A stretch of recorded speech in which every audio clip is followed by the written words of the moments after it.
आज देश की पहली और अब तक की इकलौती महिला प्रधानमंत्री इंदिरा गांधी की जयंती है। इंदिरा गांधी का जन्म 19 नवंबर 1917 को इलाहाबाद में हुआ। वो जवाहरलाल नेहरू और कमला नेहरू की एकमात्र संतान थी।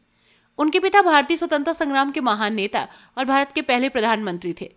इंदिरा गांधी का पालन पोषण एक राजनीतिक और सामाजिक वातावरण में हुआ, जो उन्हें बचपन से ही राष्ट्रीय राजनीति के करीब लाया।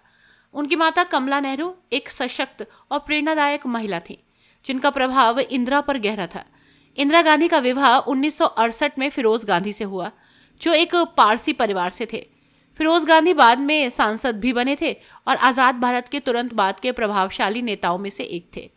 इंदिरा गांधी ने अपने परिवार की परंपरा का पालन करते हुए छोटी उम्र में ही स्वतंत्रता आंदोलन में हिस्सा लिया। उनके बचपन के दिनों में विदेशी सामानों के बहिष्कार का आंदोलन चल रहा था। इंदिरा के पास भी एक विदेशी गुड़िया थी, जिसे वो बहुत प्यार करती थी। कहा जाता है कि वो सिर्फ 5 साल की थी। इंदिरा ने गुड़िया को इसलिए आग के हवाले कर दिया क्योंकि वो इंग्लैंड में बनी थी।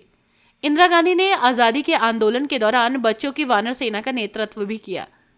अंग्रेजों को बच्चों पर शक नहीं होता था, इसलिए आसानी से आज़ादी के मतवालों का संदेश एक दूसरे स्वतंत्रता सेनानी के पास पहुंच जाता था। इंदिरा गांधी के 2 बेटे थे। उनके बड़े बेटे राजीव गांधी थे, जो भारत के सबसे युवा प्रधानमंत्री बने। तमिल आतंकवादियों ने एक बम ब्लास्ट के जरिए उनकी हत्या कर दी। इंदिरा के छोटे बेटे संजय गांधी थे, जो एक प्लेन क्रैश में मारे गए थे। घटना के वक्त संजय प्लेन उड़ा रहे थे।